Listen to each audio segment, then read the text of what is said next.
Hare Krishna. Thank you, everyone, for coming. We will just, really, that was Mangalacharana, but just to fulfill the requirement, we'll repeat what Narottam Das Thakur has already said. Om Jnana Timirantasya Jnananjana Shalakaya Chakshurun Militam Yena Tasmai Shri Gurave Namaha. Shri Chaitanya Manobhishtam Sthapitam Yena Bhutale Swayam Rupa Kadamahyam Dadati Swapadantigam. This is really beginning. Last night we just discussed these two prayers, these two shlokas of invocation, which are there in the text of Srila Narottam Das Thakur's Prema Bhakti Chandrika. I think we need to shut these doors. And now we're going to cover the first song of Prema Bhakti Chandrika. That's all we're going to do in this seminar. But it's enough. I just hope that we have enough time tonight to cover everything there is to say about this. So, of course, first thing we have is Shri Guru Charana Padma Kevala Bhakti Sadma Bandho Moi Sabadhana Mate. And Vishwanath Chakravarti Thakur, in explaining these lines, he says, only one thing, very simple thing. He comments only on the word bhai. You wouldn't expect that, would you? Bhai ka matlab we all know. So it means, hey brataha manaha. That's why I think the translation, which is a new one, he's made a note there that when we're addressing our mind, we call him bhai. Hey brata. That's it. That's all he says. I would like to add a few comments to this because these are such beautiful words. Really, someone has to do it sometime, somewhere. So Sri Guru Charana Padma. Since time immemorial, the lotus has been a symbol of transcendence. Why? Why we have this motif of lotus flowers everywhere in Vedic culture? Because it symbolizes transcendence. Lotus flower comes, well, what is another name for lotus flower? Padma is here, but what else? Kamala, yes. What else? Pankaja, this is the word I'm looking for. Pankaj, kyon pankaj. Because pankaja means he takes birth, it seems, from the mud. Lotus flower comes out of the mud, but the lotus flower is washed in the water, and it comes out of the water and remains above the water, unsullied by anything else. Therefore, it's a symbol of transcendence. So, therefore, we speak of the lotus feet of the spiritual master, bona fide spiritual master, because they're not of this world. Although these lotus feet of the spiritual master are walking on the world, what does he say about this in our pranama mantra to Srila Prabhupada? Nama Om Vishnu Padaya Krishna Preshtaya Bhutale. He's walking on the surface of the earth, but he does not belong to this earth.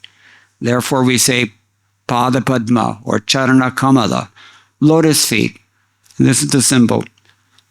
So actually the spiritual master resides in the spiritual world. He's, as Prabhupada often said, Vaikuntha man. He's from Vaikuntha. We'll talk about this later. When I first saw Srila Prabhupada, the first thing that impressed me about Srila Prabhupada, instantly I could understand just by seeing him, he does not belong to this realm. That was very clear to me. And many devotees have had that experience as well. Well, we'll talk about it later. But both the Lord and the pure devotees have lotus feet. And to these lotus feet, we bow very carefully. Bandho moi sabadhana mate. Because he's not of this world. Lotus flowers, even the lotus leaves, they're untouched, transcendental, above the water or the mud. Any water droplets that fall on the lotus leaf or the lotus flower itself, what happens? Zut, gone. Yeah. Cannot stay. They cannot remain there. And therefore Shankaracharya said, or one of his followers said, Nalani dalagata jalamati taralam tadvad jivitam atachaya chapalam. Or Govinda Das Kaviraj has said likewise, Kamala jaladala jivana talmala.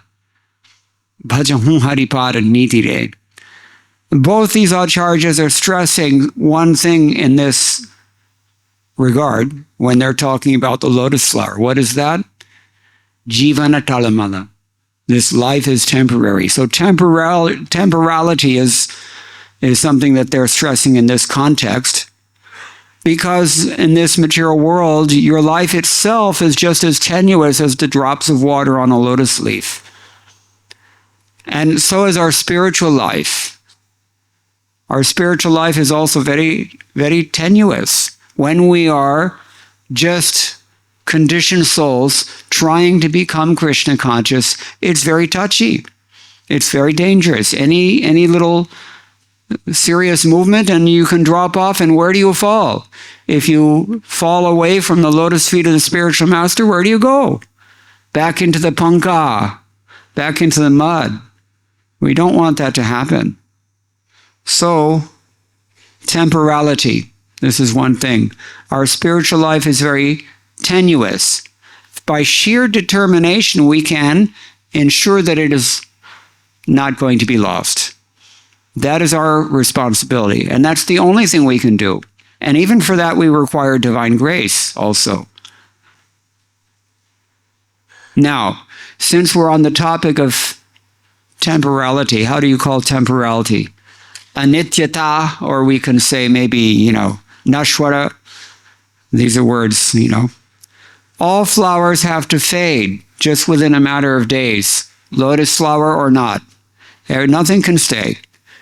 And in the same way, this spiritual master, you cannot be sure that he will be here forever.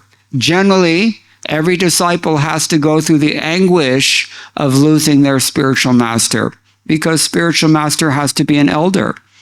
Throughout all the Dharma Shastras, it's very clearly advised, when we're talking about a sabha, or an assembly of saintly authorities, they must be vriddha, old persons. And when persons are old, we lose them. Nobody can stay forever. So this is the thing that we have to think about. Our spiritual master will not always be here to guide us. We spoke on Prabhupada's disappearance day about this. Those who are here may recall. We didn't actually believe that Srila Prabhupada would leave us in 1977, because we saw that he was doing every impossible thing so he can defy death also. It's hard to explain that to someone who has never seen such a person or never experienced that kind of transcendence. But we saw it. And yet still, even Srila Prabhupada left. So we have to be very conscious of our present opportunity, moksha, and we have to do advantage of it while we can. I always quote one Hindi poet said, "Jaba laga tana mein, tapa na vyapai, taba laga kari hari seva." The tapa may be yours or it may be somebody else's. But, while you have a good sound mind and body and little time, and while your spiritual master is here, take advantage of it while you can, because you're going to lose that opportunity. So this is another implication of the words, bandho moi sabadana mate. You have to be so careful and attentive. These are the translation here in this updated translation. Bow down to his lotus feet with great care and attention. We'll return to that a few times here in this discussion. But it's an urgent matter. This is the point. It is an urgent thing. One should not wait. The late Tamal Krishna Goswami, late lamented Tamal Krishna Goswami, I should say, he told me once that although we are taught that the spiritual master has two aspects, Vapu and Vani, and of the two, which one is the most essential? Vani. But he said, Firdhi, I never lost a single opportunity that I got to associate with Srila Prabhupada in person also. So, this was his intelligence. And the proof is in the photographs. You can just look and see practically any photograph of Srila Prabhupada. The TKG is right there, right next to Prabhupada, taking advantage of that. Vapu Sangha also. Don't know. You have to take. All right, so this is what we should do. This is the message here, implicit message in these words. For all those who have their spiritual master still in this world, take advantage of it, my friend. Get that association. Tadeva sadhyatam, tadeva sadhyatam. Twice, Narad Muni says this in his Narad Bhakti Sutras. What else can we say about Sri Guru Charana Padma? These were only on the first three words so far. Sri Guru Charana Padma. What else does Padma mean? Yeah, correct. Yeah. Well, this is the same thing. We haven't got that far yet, but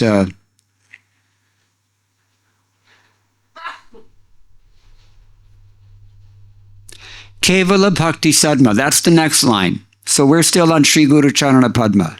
So just Dhiraj Dharo. So Padma, what does Padma mean? Anything else? Somebody said Kamala. Padma and Kamala are the same thing. Or I should give you a hint. They're the same person. Who is it? Kamala and Padma. Both of them are names for Chorthe. Lakshmi Ji, the goddess of all auspiciousness and fortune. We say, for the sake of brevity, Lakshmi is the goddess of fortune, but in fact, Lakshmi is the goddess of everything auspicious. That's why she's also called Shri. And anybody who is auspicious is called Shri. Shri Krishna. We don't say Krishna alone, we say Shri Krishna. In other words, Radha Krishna. Because Jaya Shri means Srimati Radharani, the supreme source of Lakshmi. So she stands on a lotus flower. We see the paintings there. Or she sits on a lotus flower. She's also holding what in her hands? Krida Padma. Lotus flowers. So she's called Kamala for this reason. She's called Padma for this reason. Therefore, Narottam Das Thakur later implies, a little bit later in the song, if you always remain attached to the lotus feet of the spiritual master, you will always receive every good fortune. Lakshmi Ji. If you worship Narayana, Lakshmi automatically comes with Narayana. So Sri Guru Charana Padma. We're actually talking about Sri Padma, but it's in the form of the lotus feet of the spiritual master, who is the representative of Lakshmi, and the supreme Lakshmi is Srimati Radharani. We have our friends in South India, Sri Vaishnavas. They're very staunch bhaktas of Lakshmi Ji. Even here in Vrindavan, we have temples, at least one temple of Lakshmi Ji across the river. And she's great manifestation of the Lord's internal potency also, Kamala. But this is the idea. We will discuss that a little bit later on also. But Kevala Bhakti Sadma, this is your question. Ki Sri Guru Charana Padma Kevala Bhakti Sadma. The only place you're going to find bhakti is in the lotus feet of the spiritual master. There are two of them. One is called Shiksha Guru, the other one is called Diksha Guru. But they're ek se hain. So, Kevala Bhakti Sadma. Sadma ka matlab hai ghar, house. Only place bhakti lives is in the lotus feet of the spiritual master. Kevala Bhakti Sadma. Cannot find Krishna in the bookstores at Loy Bazaar. You cannot find him in the movies on YouTube. I mean, maybe some reflection may be there. But really, if you're serious about attaining Krishna, you need only focus your mind on the lotus feet of the spiritual master, and we'll get to that in a moment as well. Focus. How do you say focus in Sanskrit? Anybody know? Yeah, Hindi mein. Focus. Ekagra chitta ya dhyan, we have this word, dhyan. Dhyana is the Sanskrit word, and from Sanskrit it goes into Pali and other languages, and it was carried into China by Buddhism. There it becomes Chan, and then it becomes Chen in Korea, and when you get to Japan, then you get what? Zen. But it's the same word. Focus. They tried to focus the mind. Ekagrachitta buddhi se. This is the idea. So this is what we have to do also with the spiritual master. Bhakti exclusively resides in the lotus feet of the bona fide spiritual master. That is the house of pure devotion. You will not find bhakti anywhere else. Don't even bother trying to look for it anywhere else. Actually, the very attempt to do that is abominable, because you're ignoring these words of Narottam Das Thakur, or at least you're neglecting them too much. Narottam Das Thakur is giving you the advice. Shri Guru Charana Padme, I should say, Kevala Bhakti Satma. Bandho Moi Savadana Mate. So, we're not allowed to treat this fact very lightly. So this is why Narottam Das Thakur immediately adds, Bandho Moi Savadana Mate, my friend. Be careful. Pay attention. Just like, when you're driving in Delhi, you have the roadblocks sometimes, what do they say? Dead slow. Or, savadhana. It means pay attention, be careful, be attentive, be cautious. This is what we have to do when we're around a bona fide spiritual master. You have to be very conscientious. You have to be attentive. You have to also treat the spiritual master with the utmost respect. And that's harder said than done, because of whom? Because of Mahamaya, the antithesis of Lakshmi, the antithesis of Srimati Radharani. She's always trying to encourage us to just be chill. Just relax. Why be so uptight about these things? Well, no, you have to be. Remember, we said already, it's urgent situation. How long do you have? You don't know. You really don't.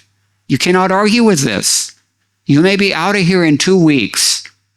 People go all the time. So Narottam Das Thakur does not recommend us to be chill about this. He says instead, Bandho Moi Savadana Mate. Srila Prabhupada also didn't encourage us to relax too much. So that's why this song doesn't do so. So we should never forget, we should never overlook the danger of mindlessly dealing with the spiritual master. This is another problem that sometimes we see in this world.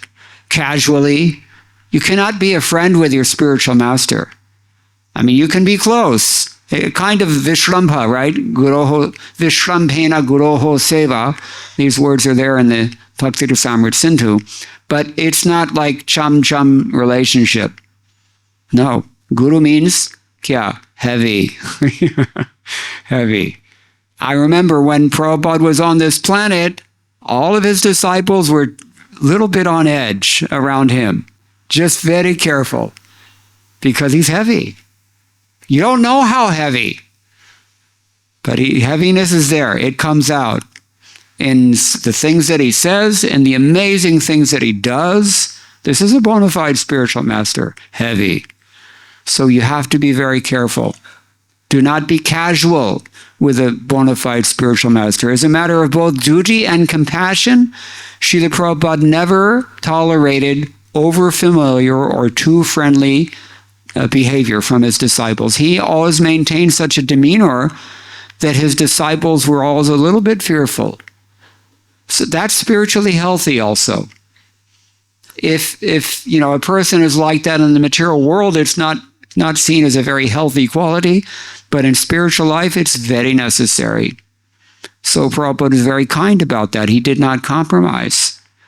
So we always have to be mindful of the spiritual master's elevated identity, and we have to be mindful of our indebtedness to his divine grace for what he's given us. In fact, when Shrutakirti Prabhu also tells this, his experience, when Prabhupada saw that a disciple wasn't offering full obeisances each and every time he came to see him, Srila Prabhupada pointed this out to another disciple and said, this is how his fall down begins. When you offer obeisances to the spiritual master, don't just half kind of, and then something, mutter some pranam. No, meditate. Take it seriously. And Vishwanath Chakravarti Thakur says, do it at least 3 times a day. Jayams tuvams. You very attentively have to offer those prayers. This is the same word, dhyana. Tasyas yashas trisandhyam, 3 times a day. All right. In Chaitanya Charitamrita Madhya Lila, chapter 19, text 156, Srila Prabhupada wrote, giving up the regulative principles and living according to one's whims is compared to a mad elephant which by force uproots the bhakti lata and breaks it to pieces. In this way, the bhakti lata shrivels up. Such an offense is especially created when one disobeys the instructions of the spiritual master. This is called gurur avagnya. The devotee must therefore be very careful not to commit offenses against the spiritual master by disobeying. It is our business as disciples to be obedient. This is another thing which is, it goes against the grain of this material world. In this material world, no one encourages you to be obedient, isn't it? They encourage you to be independent, aggressive and, ambitious and obedient, subservient. I don't think so. You're not going to get any encouragement for that, but this is how you get out of this material world if that's your desire. So as soon as one has deviated from the instructions of the spiritual master, the uprooting of the bhakti lata begins, and gradually all the leaves dry up. Therefore, maintaining caution is very important and necessary. Now, in 8th Canto, Chapter 3, Text 2, Srila Prabhupada also writes about the spiritual master, a devotee who engages in the service of the Supreme Lord and who constantly thinks of him should never be considered to have a material body. It's therefore enjoined, Gurushu Naramatihi. One should stop thinking of the spiritual master as an ordinary human being with a material body. And then he goes on to quote Padma Purana, Arche Vishnau Shiladhihi Ityadi. Everybody knows the deity in the temple is made out of stone, not hard to see. They're marble, obviously, but it's much more than marble. This is the part that's hard to see. Only you can see it by bhakti, actually. Deity will talk to you if you have the proper attitude. And spiritual master will bless you with all realization, with all advancement, if you have the right attitude. So this is all included here in Bandhamui Savadhanamate. Let's hear more from Vishwanath Chakravarti Thakur's commentary about this. He goes on to speak about Guru Mukha Padma Bhakko Chitete Kuriya Aikya Arana Kori Homani Asha. But he doesn't actually speak those words. These are the words that we know. But what at least the text that I'm using for this class, there's a Padhantara variant. That is, Guru Mukha Padma Bhakko Hridi Kori Mahashakya. Arana Kori Homani Asha. Means he is certainly competent to purify our hearts.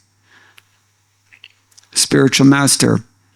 So when we take his words emanating from his lotus mouth and we are very expert in making them one with our hearts, and we don't distract with anything else, Arana Kori Homani Asha, Shri Guru Charane Rati, Eshe Uttamagati. This is the supreme goal, the supreme aim. And Je Prashade Pure Sarva Asha. All right, so Vishwanath Chakravarti says here about this, Vakya, Krishna Bhakti Prema Rasa Tattvopadesha Rupa Vakyam. So here, Guru Mukha Padma Vakya means those instructions which are dealing with the truth of Prema Rasa and pure bhakti, pure devotional service, and within pure devotional service, the rasas of pure prema, Krishna prema. So whatever instructions the spiritual master gives us about that, this is what we have to focus on. In other words, from A to Z in Krishna consciousness, what's a good example of this? Srila Rupa Goswami's Upadeshamritam and Srila Prabhupada's purports in the form of nectar of instruction. All the way from A to Z about spiritual life, it's in that book. Such a great compendium of priceless advice, how to make spiritual advancement, beginning with the most basic things at the animal level of Annamaya. You're all thinking about our tongues all the time, isn't it? So vacho vegam, manasa krodha vegam, ityadi. You all know the 6 urges. So it begins with that, and where does it end up? Radha Kunde. Molten gold love. Radha Kund. Ladani Shakti. So, therefore he says, Arana Konhyamani Asha.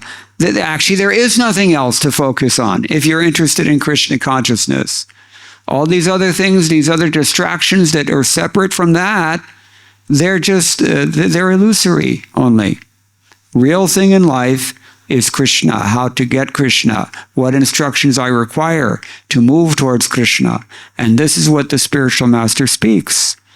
So Mahashakya is Kamalabhaki, Sri Krishna Prapana Shakti Yogyam, means he's certainly competent to deliver the Shakti that gives you Sri Krishna. This is the spiritual master's potency. Uttamagati, he says, Uttamat Shasau Gatishcheti Uttamagatihi. It is that thing which is the best, and it is that thing which is our goal, our aim. Uttama. Transcendental, in other words, and also Gati, your supreme objective, your sadhya, we can say. Yadva Uttamagati Prapya Vastunam Shreshtam Shri Radha Pranabandhosh Charana Kamalayoho Samvahanadi Rupa Prema Seva. Yes, this is a beautiful thing here.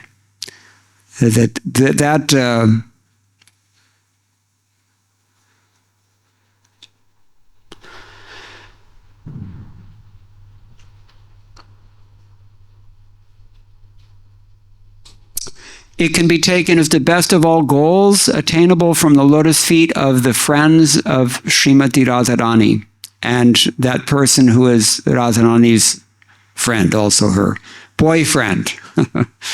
Only one of them, that is Krishna. So transcendental loving service in the form of samvahana. What does samvahana mean? Anybody know? We don't say this in Hindi. Huh? Kya? No, that's vahana. Samvahana, you would, huh? Yeah, pretty good, but that's avahana. Samvahana, actually, he says it means massage. Giving massage of the lotus feet, ityadi. This kind of service to Srimati Radharani and her friends. This is what we can, this is the uttama gati that the spiritual master can give you. If you focus your mind entirely on the instructions of the spiritual master and do not divert for a moment, this is what you will end up with. Pretty, I mean, there's really nothing better than that. Now, the words Jai Prashade Pure Sarva Asha mean that by divine grace, one's cherished hope will be fulfilled in the form of massaging the lotus feet of Radha Krishna, fanning them with chamara, and so on, within a bejeweled temple in one of the groves of Vrindavan. This is his sadhya and the teachings of our sampradaya, we want to become gopis. And we want to become specifically maidservants of the friends, the younger friends of Srimati Radharani. So, this is what Vishwanath Chakravarti Thakur says about these lines. Now, in regards to Guru Mukha Padma Vakya, Srila Prabhupada instructed us in 1976 that we should just learn his books by heart and speak nothing else. It's actually possible if you're determined.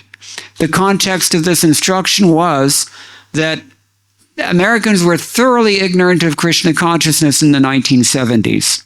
They just knew nothing about it, so much so that one case of, lawsuit, which was instigated by disgruntled parents who didn't like the fact that their kid had joined the Hare Krishna movement. They were claiming that we go around kidnapping impressionable young teenagers and brainwashing them. So this was actually a case. And, people took these kind of things seriously in those days. Now, of course, they know better. But we were afraid because this case actually made it all the way to the Supreme Court of the United States. It's amazing if you think about it. But fortunately, by that level, people have some intelligence. And in fact, when he first heard the case, the judge just threw it out of the court. He says, this is not worth my time. You're wasting my time. This is a silly lawsuit. It's frivolous. But what did Prabhupada tell us to do? We were all afraid because in 1976, nobody in the movement was over 30 years old, I think. At least hardly anyone. And so we were very nervous, and the Supreme Court and big judges are there, and what to do. And Prabhupada told us very confidently, he loved it. Prabhupada just loved it. He loved all the free attention. And he took it as advertising. So he said, here's what you do. You erect a small table in the middle of the courtroom. You put all my books up on that table. You enter this as Exhibit A. This is our evidence. And you have to know these books. And anything that they say to you about ISKCON or its activities, you just find the appropriate reference within these books and you put it right back at them. Read it straight from the book. This is what the devotees did. And the Supreme Court judge just threw it out of the court. So this is a waste of time. These people are a bona fide religious movement. This is not a serious case. So this is also here in implied, I think, at least to me, that's what I get out of it. Guru Mukha Padma Vakya. I remember that Prabhupada told us like that. And he also gave the same instruction to Guru Kripa and Yashodanandan Prabhus regarding preaching to all these Brahmins and South Indian Smartas and, Mayavad sannyasis and Sri Vaishnavas, Madhvas. These kind of people require a certain way to preach to them. So Prabhupada told them also, you just learn Bhagavad-Gita by heart, you learn Srimad Bhagavatam, you learn all my books, and just speak nothing but what's in those books. That's what he means. Guru Mukha Padma Vakya Chitete Koriya Aikya. Arona Korhimani Asha. What else are you going to read instead? Facebook, we said last night. Or, maybe, CNN or, Times of India or whatever it is that people look at. So, now how should we hear the words emanating from the lotus mouth of the spiritual master? That's indicated by Srila Vishwanath Chakravarti Thakur elsewhere. And I'm thinking in particular his commentary on Bhagavad-Gita, chapter 2, text 41. Vyavasayatmika buddhirekeha kurunandana ityadi. Srila Prabhupada told us that a great inspiration for him to take all the trouble that he took to bring Krishna consciousness to America in particular, and from there all over the world, his inspiration came when he read this commentary by Vishwanath Chakravarti Thakur, because he had upon his head an unfulfilled instruction of his spiritual master, and that bothered him. But it especially bothered him after he read this commentary. So I'm going to share it with you. Kimcha sarvabhyopi buddhi bhayo bhakti-yoga vishayani eva buddhir utkrishta ityaha vyavasayati. This verse is telling us about the highest intelligence when fixed on the matter of bhakti-yoga. It's the best of all intelligence.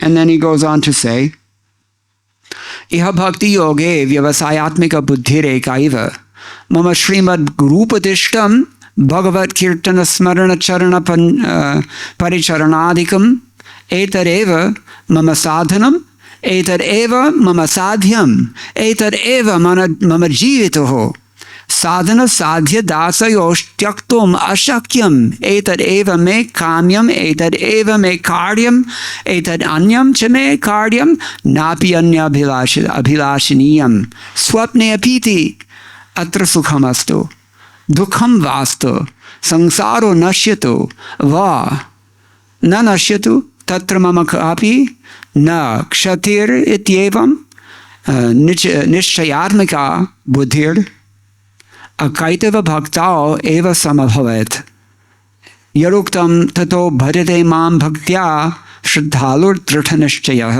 iti tato anyatra naiva buddhir eketyaha Bahuiti. So, that means among all kinds of intelligence, the intelligence concentrated on bhakti yoga is the best. Resolute intelligence fixed in bhakti yoga is only one. The meaning of this is illustrated as follows. And now he's quoting the way he thinks. Vishwanath Chakravarti Thakur is revealing his mind to us, his heart. Quote, my sadhana is to serve the lotus feet of the Lord, to remember and glorify him as per the instructions of my spiritual master. That is my only goal. That is my life-sustaining medicine. I cannot give up the sadhana and the sadhya. This is my most desirable object. It's my duty. Nothing else is my duty. Nothing else is desired, even in dreams. There may be happiness, there may be sorrow. Samsara may be destroyed or it may not be destroyed. That's no loss for me. Let there only be resolute intelligence fixed in pure bhakti. And then he quotes, Tado bhajeta mam bhaktya shraddhalur drishanishchayah. The devotee should remain happy and worship me with great faith and conviction. This was spoken by the Lord. So, this was Srila Vishwanath Chakravarti Thakur's attitude with regards to following the instructions of the spiritual master. I've already shared with you how Srila Prabhupada felt about this instruction. When he read it, it made a profound impact on his life. It changed his life. He took the order of his spiritual master so seriously from this that at an age of 70, he came to the United States on a freight liner, not by a first-class air ticket, in a steamship. Very difficult. Anyway, you all know the story, I think. No need to dilate, but the tremendous austerities that Prabhupada underwent, the unlikely mission that he took up at such an advanced age, it was based all on this purport. Vishwanath Chakravarti Thakur. That's why I'm quoting it. And the point is that Vishwanath Chakravarti Thakur is, in effect, he's telling us, this is my only practice, the Guru's lotus feet. Guru Mukha Padma Vakya. It's my only sadhana. It's my only sadhya also. I don't want to attain anything else other than my Guru's lotus feet.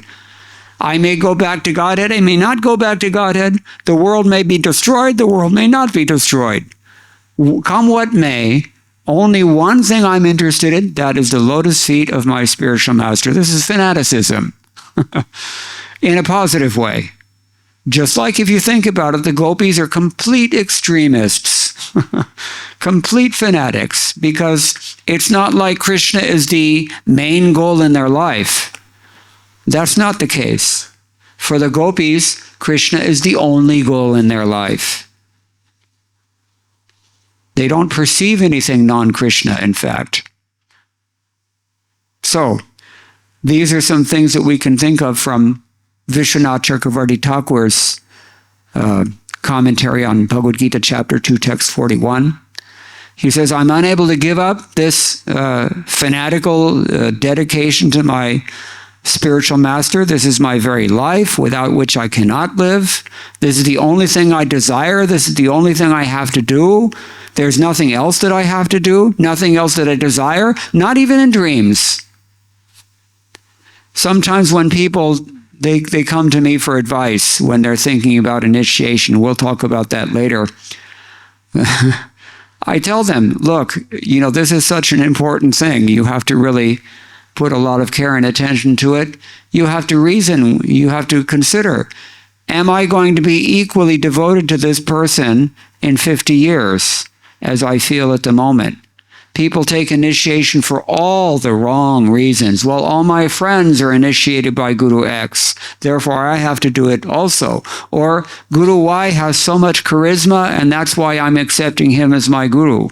Or Guru Z has, I love the way he sings, or he knows so many shlokas, or whatever. All the wrong reasons. We're going to talk about that tomorrow more, because Vishwanath Chakravarti Thakur also talks about it, or at least implies it. So the point is that we have to think very seriously about what these words mean. We've already discussed that the lotus feet of the spiritual master, the only place where we can find pure bhakti. And we've also discussed now that we have to fix our mind on the lotus feet of our spiritual master alone, in exactly the same way that a horse with blinders on doesn't look here and there. Iti utithai. He doesn't run around here and there looking for any other project or program or interest. He's already fixed in what he's going to do. You know about this if you talk to a really staunch book distributor in ISKCON. We have, just like my exalted god sister, who's not here so I can say anything I want about her, Radha Kund Mataji. 50 years, she's only distributing Prabhupada's books, and she doesn't want to hear anything else. She doesn't want to consider anything else. She doesn't want to do anything else or even think about anything else. This is bhakti. This is Guru Bhakti, Guru Nishtha. So, this is what Srila Vishwanath Chakravarti Thakur has in mind. Devotees in America also, especially right now in Atlanta, we have this Mahotsaha Prabhu, everybody know him? 5,000 sets of Bhagavatam in one day. You're not talking 5,000 books, 5,000 complete sets of Srila Prabhupada's books. 5,000! How do you meet 5,000 people in one day? Somehow or other, he figured it out how to do this. And how did he figure it out? Vyavasayatmika buddhya. By this kind of determination. Focused dedication to the words emanating from the lotus mouth of Srila Prabhupada. Because we know how much Srila Prabhupada loves book distribution, how much he wants book distribution. He said every one of us should learn the art and do it. Or at least we should serve those, or at least respect those who do it, if we cannot do ourselves. Okay, so this is another thing. Now, in the fourth canto of Srimad Bhagavatam, chapter 28, text 50, we hear the story of Malayadhwaja. Anybody remember King Malayadhwaja? And when he passed away, his chaste wife, who was now a widow, what did she do? She performed the sati. Right. In those days, they would do that. And Prabhupada, in his purport, makes a comparison to a faithful disciple who should have the same mentality. I'm going to quote now. This indicates that a devotee's wife must be prepared to act in such a way, that is, to commit sati. Prepared doesn't mean you actually do it, but you should be ready to do it. So, similarly, a devoted disciple of the spiritual master would rather die with the spiritual master than fail to execute the spiritual master's mission. Did you hear that? I'll read it again. Similarly, a devoted disciple of the spiritual master would rather die with the spiritual master than fail to execute the spiritual master's mission.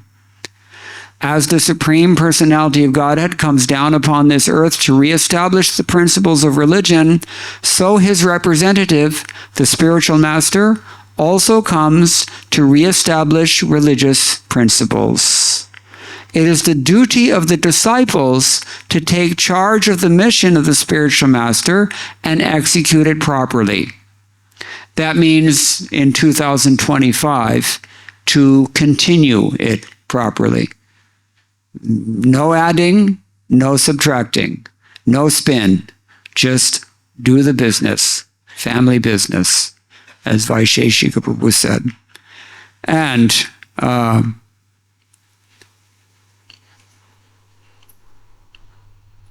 otherwise, the disciple should decide to die along with the spiritual master. In other words, to execute the will of the spiritual master, the disciple should be prepared to lay down his life and abandon all personal considerations.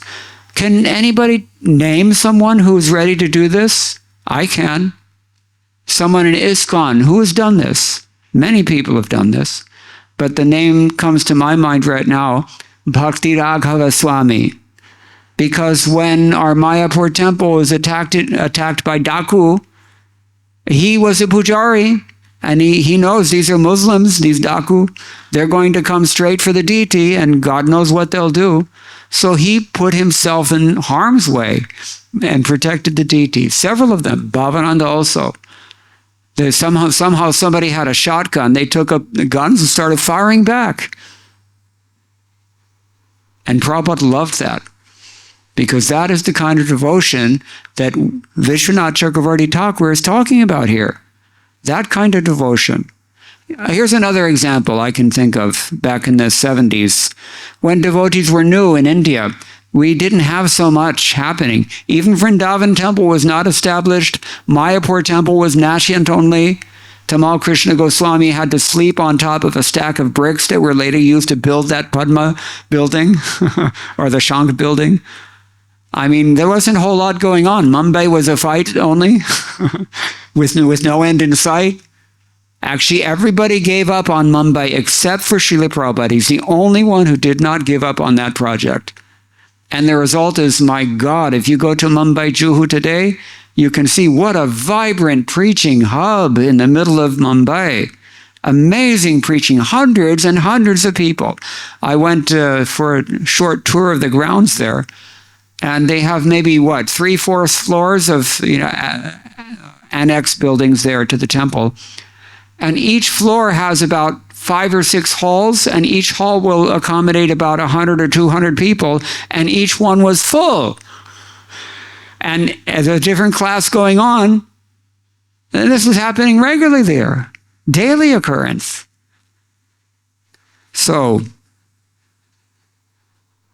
But in the 1970s, we didn't have this kind of facility. We didn't have this kind of respect also. People were making fun of us, dumb motto dumb. They thought we were just burnt out hippies coming to beg and, God only knows what else. That nobody knew anything. But one time, Guru Das and maybe Tejas was there and several other disciples. They were able to take a train from Amritsar to Mumbai. And they were very much looking forward to that opportunity because it's a couple of days. That journey is not very quick. Can you imagine? You're with Srila Prabhupada on a train from Amritsar to Mumbai, and you've got all that time to get Prabhupada's association, and they were completely in ecstasy. So while they were moving along the road, still in Punjab, haven't left Punjab yet, and Prabhupada was preaching to some people on the train, as he always did everywhere he went, and they were speaking in Hindi. Nobody knew Hindi in those days. So, suddenly Prabhupada turns to one of them. I forget which one it was. He said, now this man is from the next village. But he wants to start a center in his town. So you take your suitcase and get down to the next stop with him and open an ISKCON center. What would you do, my friends? What would you do? Or ladies, my god sisters, Yamuna and Palika, similar circumstance on the train with Prabhupada. Prabhupada announces, I want a full pot of hot rice. Kyonki akhir Bengali tha na. So he wanted hot rice. How in the world are you going to get a pot full of hot rice on a train? Maybe you can get down to the platform and these guys who are selling chai and whatever, at least they used to sell it. I don't know what they do now, but anyway, that's what Prabhupada wanted. So they went to the kitchen very dutifully, and they open the door to the kitchen and they see all these guys in gamchas squatting on the ground and cutting, the vegetables on the floor and all this. And they don't speak a word of Hindi. You're going to communicate to them. So they said, our spiritual master wants rice. Can we cook some rice? And they just jabbered something back in Hindi that they couldn't figure it out. What is it? Finally, somebody helped them out, explained, and they said, no, impossible. You cannot, we're cooking for the train. You cannot do this here. So, they were, wow, what to do now? So they just, they tried arguing, and these guys were not, they were not really cooperating. Somehow or other, they went and complained. TT came by, and they told him that, we have to cook some rice because our spiritual master wants it, and this is His Divine Grace A.C. Bhaktivedanta Swami Prabhupada. And the TT tried to patiently explain to them, well, I'm sorry, but, we have this policy and we can't do this kind of thing. So what did Yamuna do? She said, sir, you don't understand. I can do anything. I'm a religious fanatic. If you don't let me cook this rice for my spiritual master, then I'm going to jump off the train. And the TT, of course, he's not sure whether she's going to do it or not.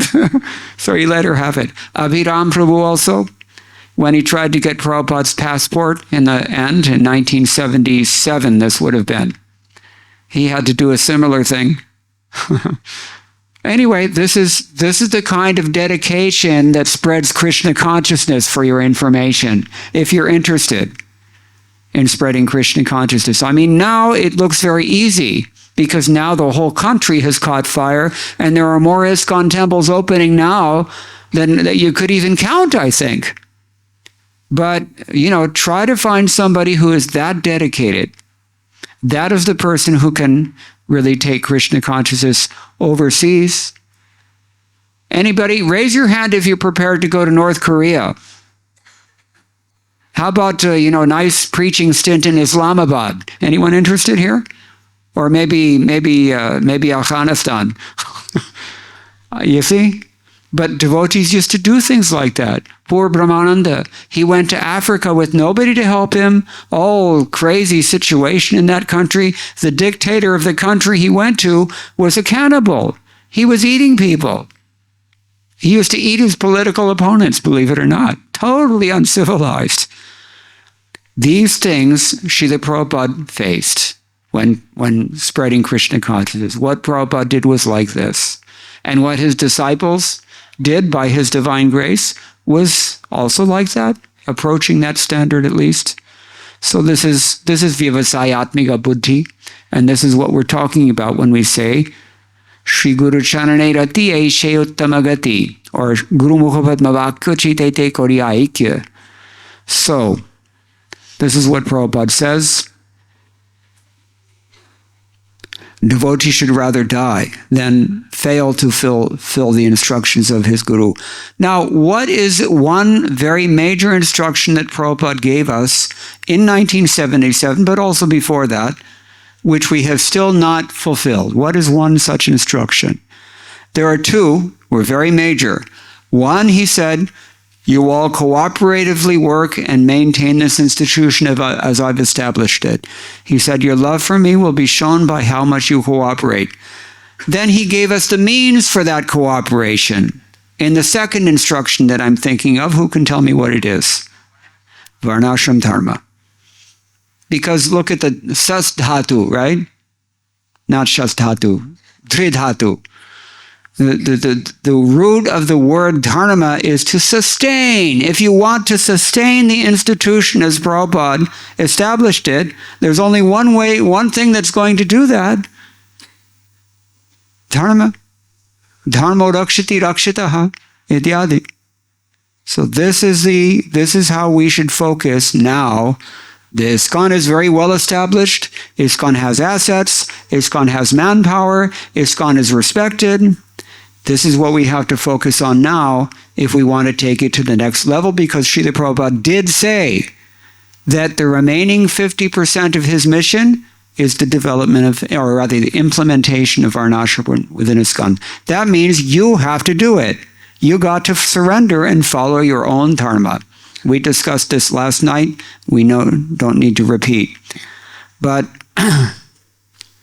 here Prabhupada says a disciple should be prepared to die rather than to fail to execute the instructions of the spiritual master. This is what we have to meditate on. Now, I'm just going to conclude this section of the prayer, because the next verses we will talk about tomorrow. But Sri Guru Charane Rati Eshe Uttamagati, we've given you Vishwanath Chakravarti Thakur's commentary. We've already considered at the very beginning how the lotus feet of Srila Gurudev or Srila Prabhupada are like Lakshmi, Padma. Lakshmi is the goddess of auspiciousness. If you don't believe me, you just look in Vishnu Purana, chapter 9, texts 116 through 131. In that passage, Lord Indra, the king of heaven, offers his prayers to Lakshmi. Why? Because he and all of his demigods are getting wiped out by the demons. This is when they turn to God, demigods. Otherwise, they sometimes forget, including Indra himself. But in one of his better moments, Indra was offering prayers to Goddess Lakshmi. Those prayers begin, Namasye Sarvabhutanam Jananim, if you're really interested. And we can see from that passage that really nothing of any value in life comes without the blessings of Lakshmi Devi, something we have to appreciate. She fulfills everyone's desires, or rather her husband fulfills everyone's desires. Eko bahunam yovedadhati kaman. But he does so through her. Shaktiman, Shakti ke bina, Shaktiman nahi. Correct? So he's no Lakshmi Pati without Lakshmi. This is his real greatness, or his better half, we can say, is Lakshmi Devi.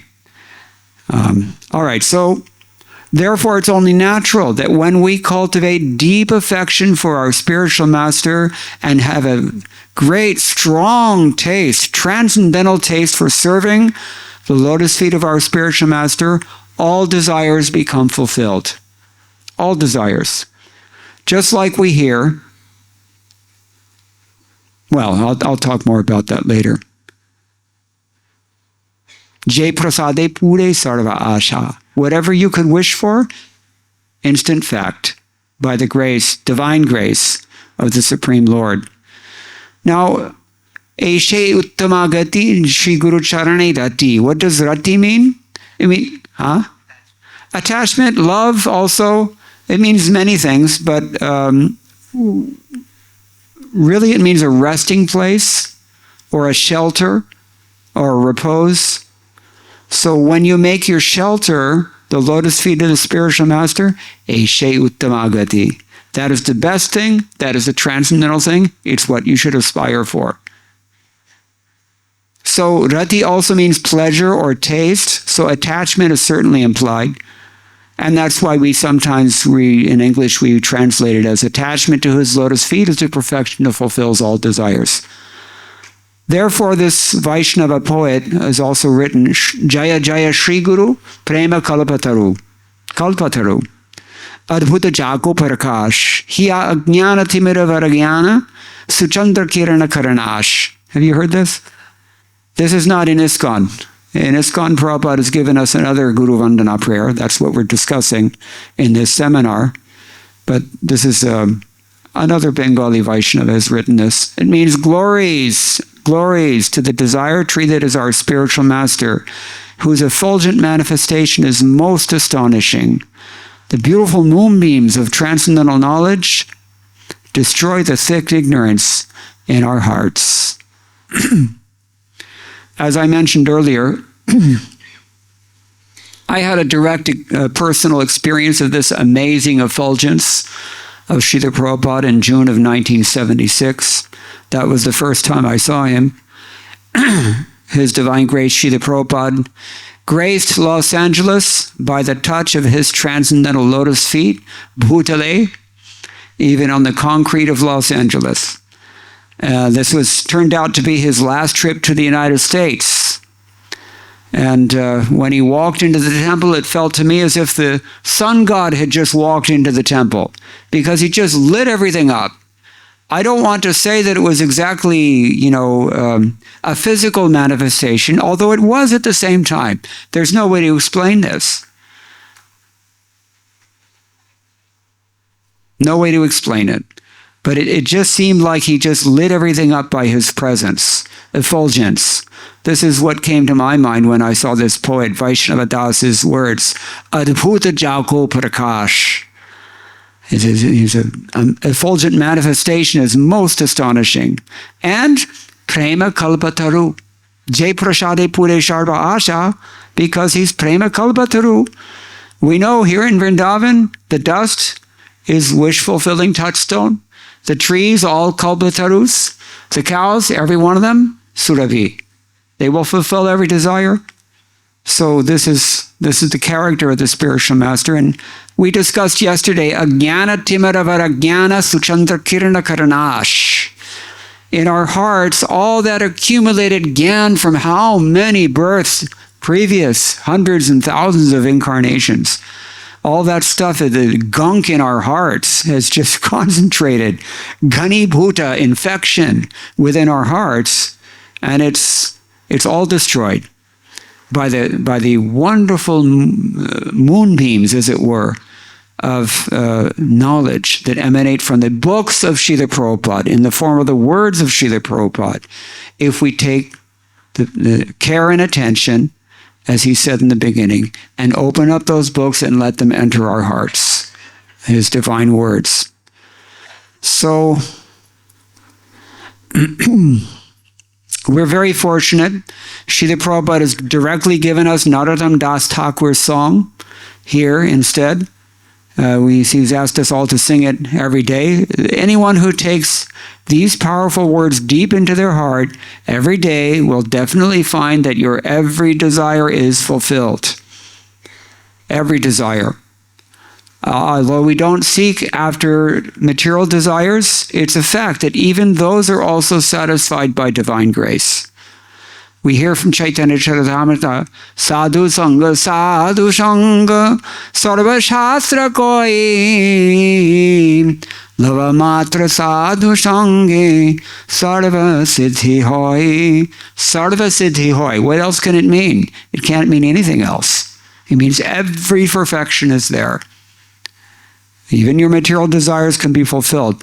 Now, our founder and Acharya, our spiritual master, is the best of the sadhus, Srila Prabhupada. That's why we call him Srila Prabhupada. All other spiritual masters sit at his lotus feet, and their only interest is to humbly hear from him submissively. Cultivating an attachment to and taking shelter of his lotus feet in the association of pure devotees fulfills every kind of desire. Of course, devotees don't want to nourish their material desires. Prabhupada describes this in his Srimad Bhagavatam 1.18.13 purport. Quote, men who are addicted to material happiness aspire to reach the heavenly planets like the moon, Venus, and Indraloka, and those who are advanced in material philosophical speculations aspire for liberation from all material bondage. When one becomes frustrated with all kinds of material advancement, one desires the opposite type, liberation, which is called apunarbhava, no rebirth. But the pure devotees of the Lord do not aspire after the happiness obtained in the heavenly kingdom, nor do they aspire after liberation from material bondage. In other words, For them, the material pleasures obtainable in the heavenly planets are like phantasmagoria. And because they are already liberated from all material conceptions of pleasure and pain, they're factually liberated, even in the material world. This means that the pure devotees of the Lord are engaged in a transcendental existence, and that is the loving service of the Lord, both in the material world and in the spiritual world. As a government servant is always doing the same thing, either in the office or at some other place, so a devotee has nothing to do with anything material. He's exclusively engaged in transcendental service of the Lord. He has nothing to do with anything material, so what pleasure can he derive from material benedictions, like kingship or other overlordships, which are finished quickly at the end of the body?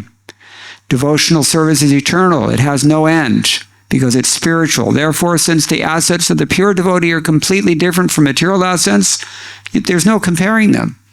There's just no comparison. Sut Goswami was a pure devotee of the Lord, and therefore his association with the rishis at Naimisharanya is unique. In the material world, association with gross materialists is veritably condemned.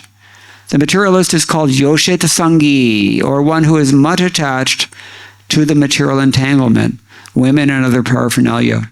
Such attachment is conditioned because it drives away the benedictions of life and prosperity. And just the opposite is Bhagavata Sangi, or one who is always in the association with the Lord's name, form, qualities, etc. Such association is always desirable. It is worshipable. It is praiseworthy. And one can accept it as the highest goal of life.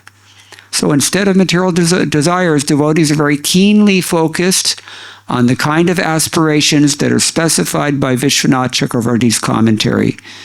Do you remember what he said? Jai prashadi pure sharva asha. You remember what he said? What does it mean? What asha is he talking about? You get a place in a bejeweled temple in a grove of Vrindavan, serving the younger friends of Srimati Radharani and her associates. That's his asha, at least, and it can be ours as well. Asha. Asha means cherished wish, your ardent hope, or your aspiration, your prospect. Rig Veda suggests ours is the spiritual abode of the Lord. Om Tad Vishno Paramam Paragum Sada Pashyanti Suryaha Deviva Chakshuratatam Tad Vipraso Vipanyavo Jagravam Sasamindhate Vishno Yat Paramam Padam. Always looking to the topmost thing, Paramam Padam. This is what a devotee does. So the very first lesson of this Prema Bhakti Chandrika is that we will find this only at our spiritual master's lotus feet and nowhere else. This is the purport. All right. I'm going to, I think, maybe open for any questions if there are any. Otherwise, I'm not going to finish this song because there's only a couple of more lines. We could go further, but from Sri Guru Karuna Sindhu Adhama Janara Bandhu Haha Prabhu Korodoya Dehomori Padachaya Ebejash Khushuk Tribhuvan. Vishwanath Chakravarti Thakur does not give any commentary. So the only commentary that remains for us in this seminar is Chakudan Dilo Jay Ityadi up until that point. So you can decide. I think it's wise to stop here, and we'll talk about the other verse tomorrow. But if you don't have any questions, then we can look at a few examples in which Srila Prabhupada is quoting these lines, because he did so quite often. In fact, although my research is not by any means exhaustive, I did find that Srila Prabhupada seems to have quoted from these lines, Guru Mukhapadma Bhakku Chitete Kori Aikya Arana Kori Homani Asha, throughout his lectures and his books and his conversations more than anything else in the song. Although he quoted all these lines in different places. So yeah, it's kind of surprising. Vishwanath Chakravarti Thakur doesn't really say very much about the first verses, neither about the last verses. Everything is in the middle. But yeah. All right, so does anybody have any questions on anything that we've discussed so far? Yes, please.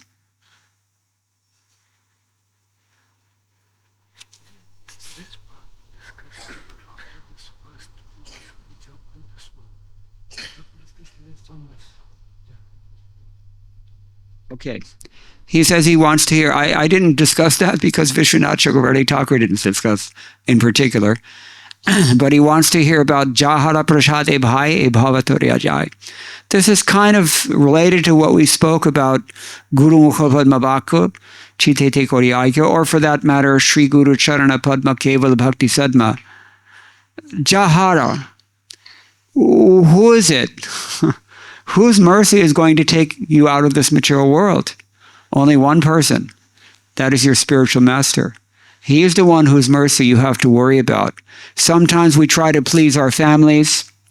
Sometimes we try to please society. We try to please the leaders. We try to please our friends. One thing is that you cannot please everybody all the time anyway.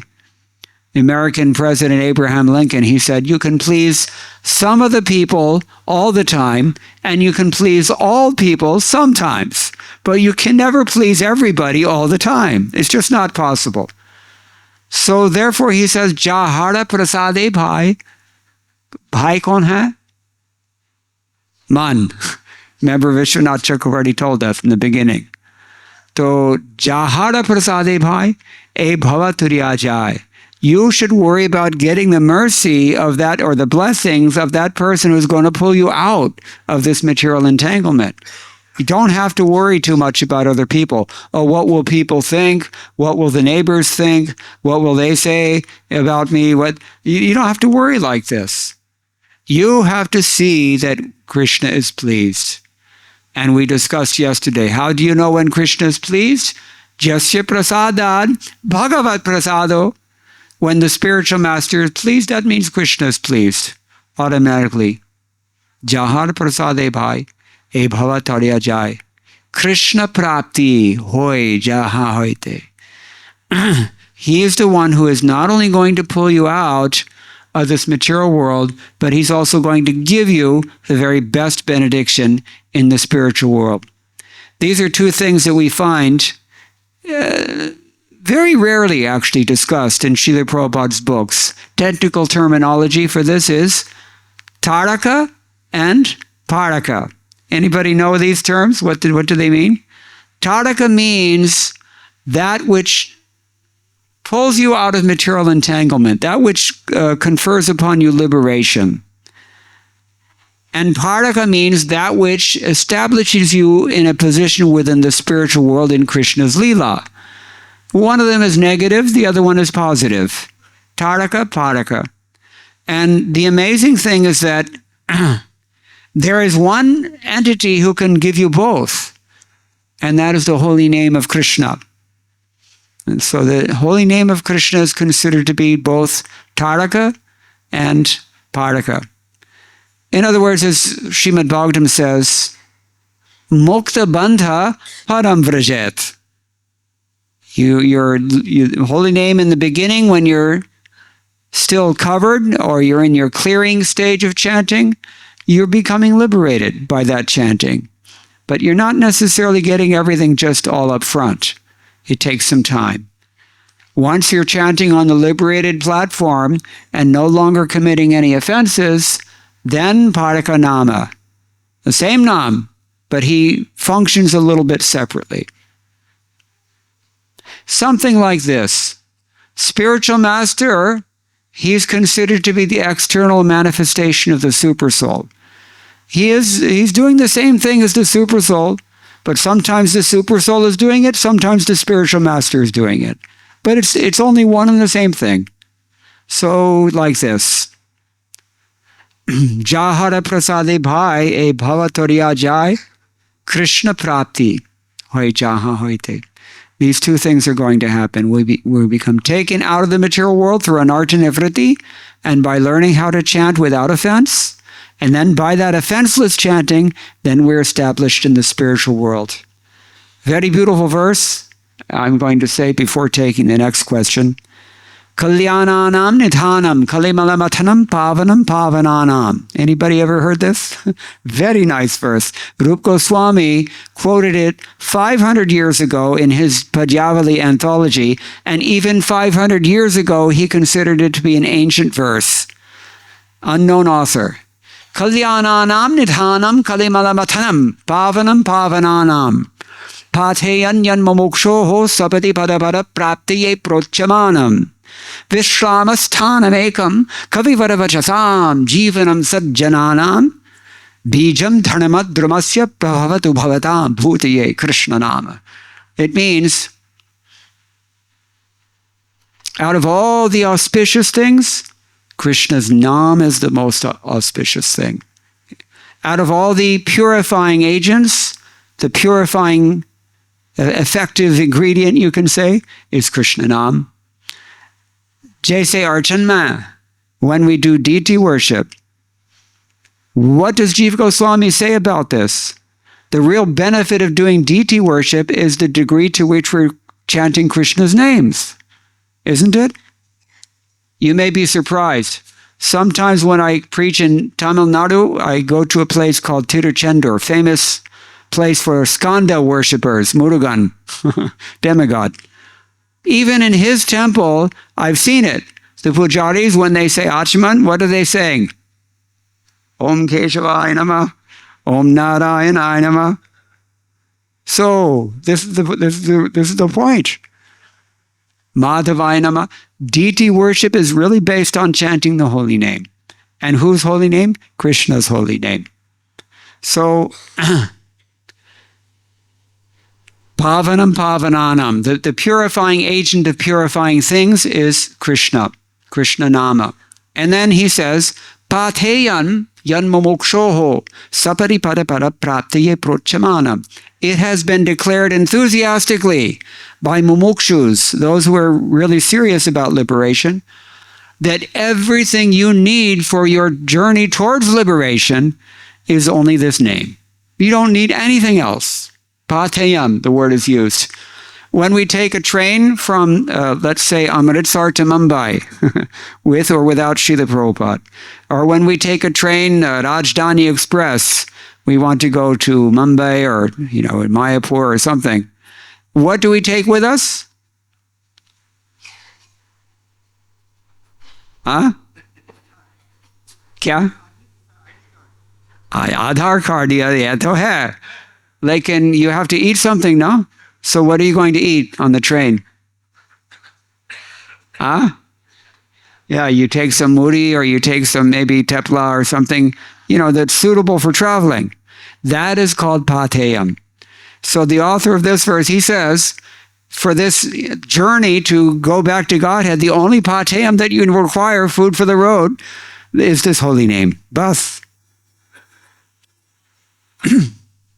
Kyun?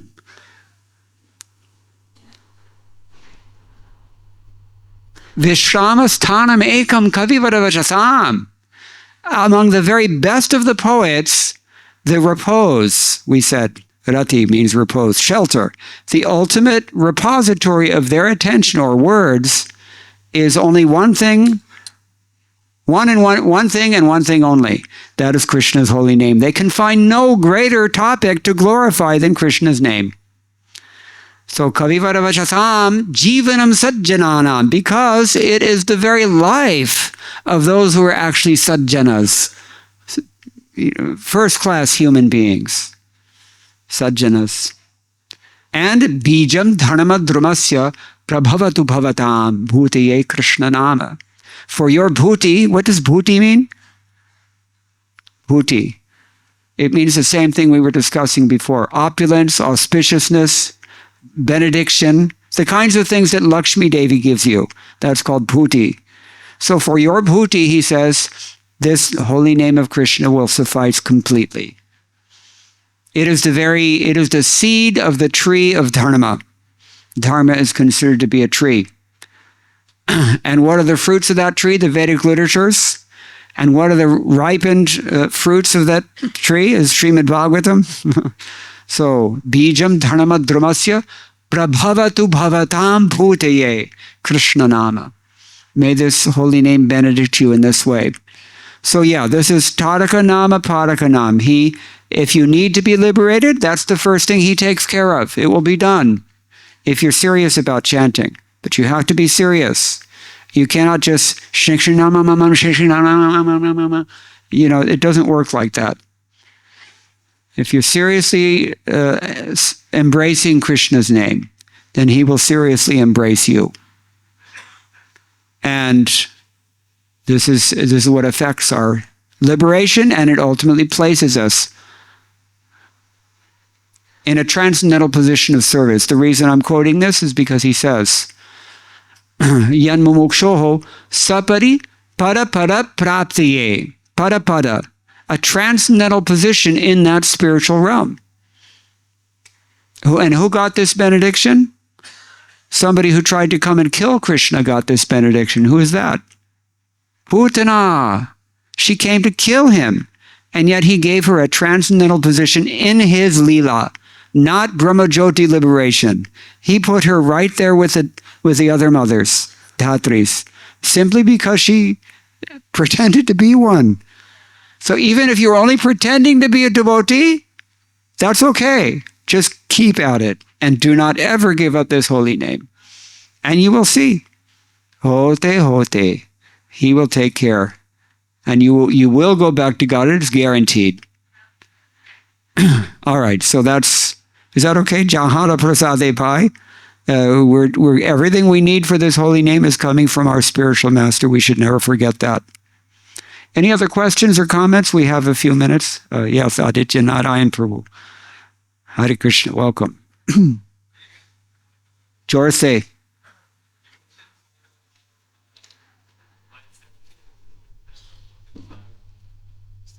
Yes.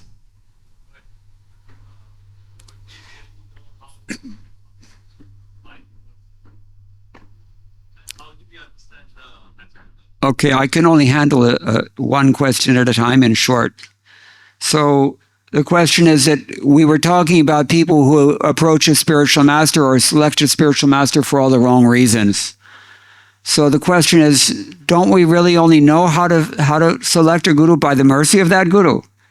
That's one question? Okay. Well, yes, that's true. And it all goes back to Srila Prabhupada's books. Vyasadeva said, Shastra Yonidvat. And Srila Prabhupada said, books are the basis. But ye dono ek se hain. Because they affect the same thing. If you read Prabhupada's books very carefully, then yes, by his mercy, you know how to accept a bona fide guru, and you can do so. The mercy is already there. We just have to take it. The problem is that people don't take it.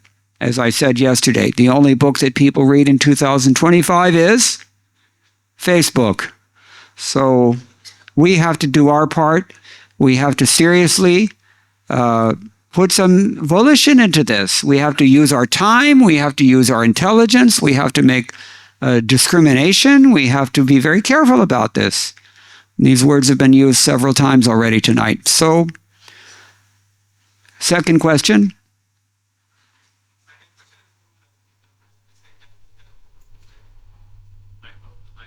Yes.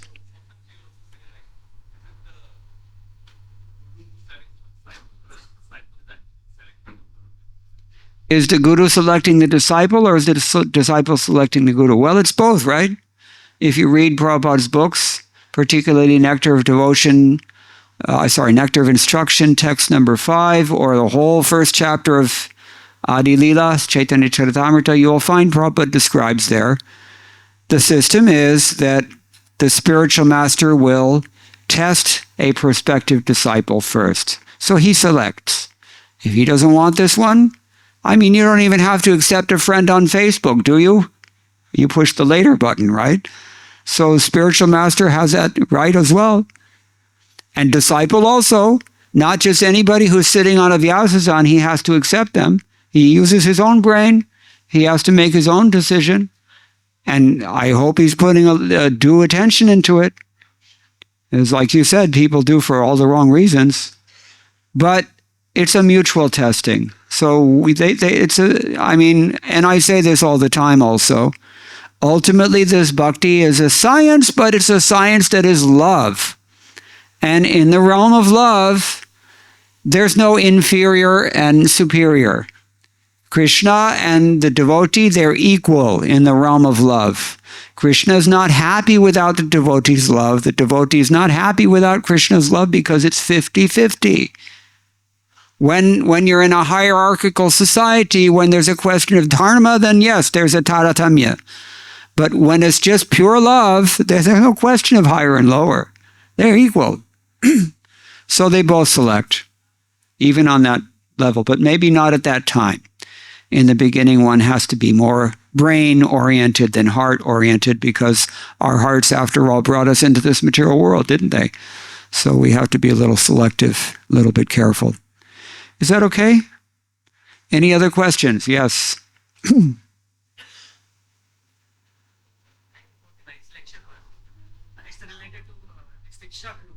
Shiksha Guru, yeah. We enter ISKCON and we follow a person and we follow the instructions of that person. Later on, we get to know that he is our Shiksha Guru. He is known by the name of Shiksha Guru. Okay. Is it correct to become a Diksha Guru? Should we wait for that, or we can follow his instruction and because we have never met that Guru, we have never followed that instruction, we have not connected to that Guru. There's a few things about this that we can discuss, and I think maybe we can discuss them tomorrow because it's a big topic. But just in a nutshell, what I can say within a few minutes now to this question is that Shiksha Guru and Diksha Guru, Prabhupada describes they're one and the same. One should not try to separate them. Prior to around 1980, it was my experience in ISKCON that no one really had much consciousness of a hard and fast distinction between the Shiksha Guru and the Diksha Guru. That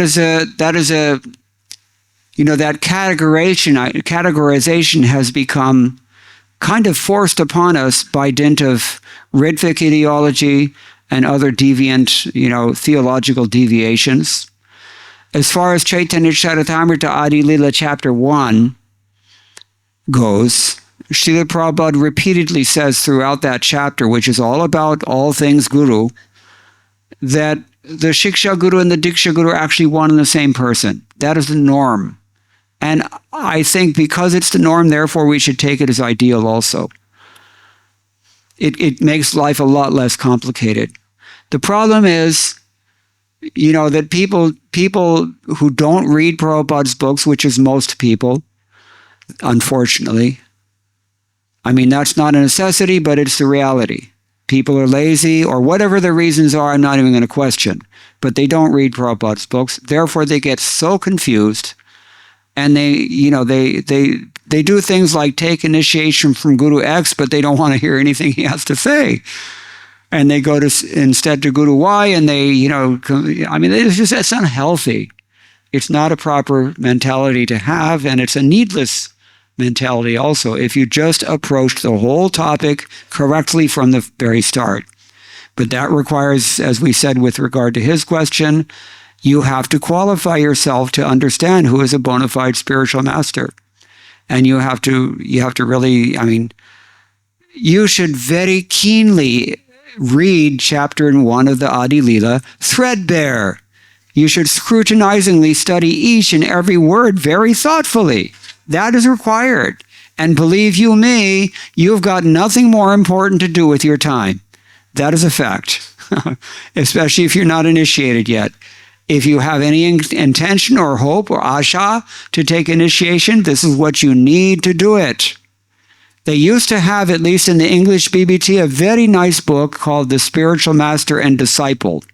It was an anthology or compendium of quotes from Srila Prabhupada on this topic. Everything about the guru, everything about the disciple throughout all of Prabhupada's books, very, very handy reference for people who are thinking of taking initiation. Again, after the guru reforms and after the Ritviks and after the Gaudiya Math invasion and all that stuff happened from the 1980s on, for some reason the BBT stopped publishing this book, and I'll never understand why. I wish they would republish it. I don't know. Is it here in Indian BBT? I haven't seen it. But very valuable book.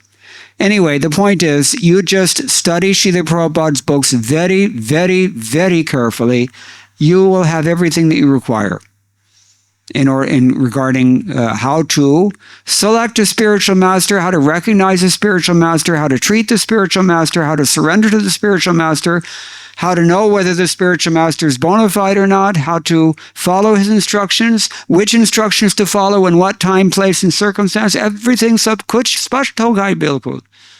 If you just read. And it has to be so, yes. That's why I said in the beginning, Prabhupada said, books are the basis. It's a very profound statement. Shastriyonitvat.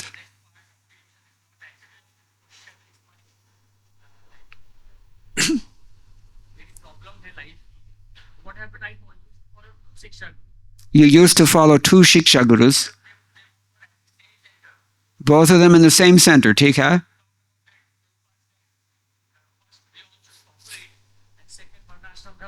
Yes. Yes, that means one is right and one is wrong. Or both are wrong. That's also possible. But it's not possible that both of them are right. Ek se hona. Yeah, then you have to choose. Yes. Okay. For the benefit of people online who can't hear your voice like I can, you're saying you had 2 Shiksha Gurus in one center, and they did not agree with one another. Okay. They have to agree, because, either both of them are wrong or only one of them is right. There's no other option. So you have to choose. How are you going to do that? That goes back to his question. You have to be so schooled in Srila Prabhupada's theology. It is theological training, this morning program that Prabhupada arranged for us. You have to be so trained up by this process of Nityam Bhagavata Seva that you're able to tell who is bona fide and who is not bona fide. If you're confused, it means you're not pakka yet. You're still kacha, and you're not ready. So find out who is a bona fide guru, accept that person only. And Prabhupada's books have everything you need. A related question is, what about if my Diksha Guru and my Shiksha Guru is saying 2 different things? That also should not happen. Should not happen. I'll say it stronger than that. It does not happen. If it happens, matlab ki, if it happens, that means somebody's bogus. You have to be very careful. Very careful. Now, a third problem is, sometimes we mentioned last night, sometimes people take initiation from Guru Y, but then they like Guru X better. And they leave Guru Y and go to that one. It's also not good. Sabhi ek se hona chahiye.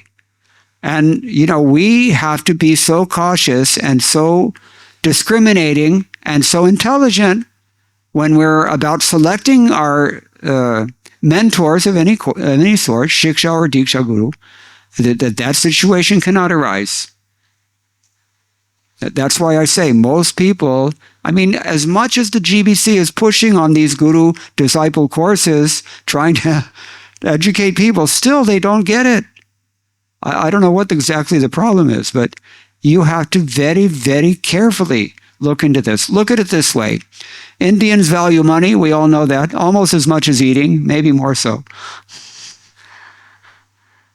This is my joke about North India. When I go to South India, I joke with them about how there's an advertisement for gold every 10 feet. But North Indians like to eat, and they like money. Everybody likes money. But, when you have to buy some gold, how many of you, raise your hand, if you just stuff your pockets full of cash and head for Chor Bazaar and expect to buy gold? Of course not. There you have intelligence. There you're able to use your discrimination. That thing is important to you. That's the reason. Right? So, what's the problem? You're not serious, Baba. That's all. You're serious about gold, you're serious about eating, you're serious about whatever. But you have to be that serious about your spiritual life. Because your eternal status depends on this. Now, here as a human being, you have an opportunity to do something about your spiritual existence, or about your eternal existence, I should say. You can find the right person who will take you back to Godhead, but you have to be so careful. You can also find the wrong person who will take you to hell if you're not careful. Your choice. Is it clear? Okay, our time is up. There is a program. We should try to stick to the schedule. Thank you all very much for coming and listening attentively. All glories to Srila Prabhupada. Hare Krishna. This seminar continues again tomorrow night. We will finish up with the last verses of the Guru Vandana of Narottam Das Thakur, which is the first song in his Prema Bhakti Chandrika. We're discussing the commentary of Vishwanath Chakravarti Thakur, and I'm trying to explain the best that I can. Kindly give your blessings. Hare Krishna. Hare Krishna, Krishna Krishna, Hare Hare, Hare Rama, Rama Rama.